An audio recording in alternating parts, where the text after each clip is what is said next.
কি সোহেল, কোক দেবো নাকি একটা? না বাবলু ভাই, এই জিনিস এখন আর খাচ্ছি না। কেন, কি হলো আবার? শোনেন নাই, এটা তো ওই জায়গা। তো খবরটা তুমি কই পাইলা? কেন, সুলতান যে বললো। কি সুলতান সুলেমান, তুমি নাকি কইছো ও ওই জায়গার? হ্যাঁ, বাসার তো আমার তাই দেখাইলো। সোহেল বলে সুলতান, সুলতান বলে বাসার, বাসার বলে আকাশে দেখছিলা। ভাই, আকাশ কুসুম পেজ থেকে তো শেয়ার দিছিল। আরে মিয়ারা, কোক মোটেও ওই জায়গার না।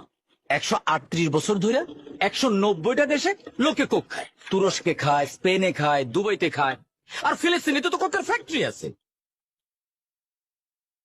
এই বাচ্চু, কোক দে। কোকে একটা ঢোক দেন, তারপর একটা সার্চ দেন। গত 62 বছর ধরে আমাদের আবেগে স্মৃতিতে মিশে আছে কোক। এই তো আমাদের কোক।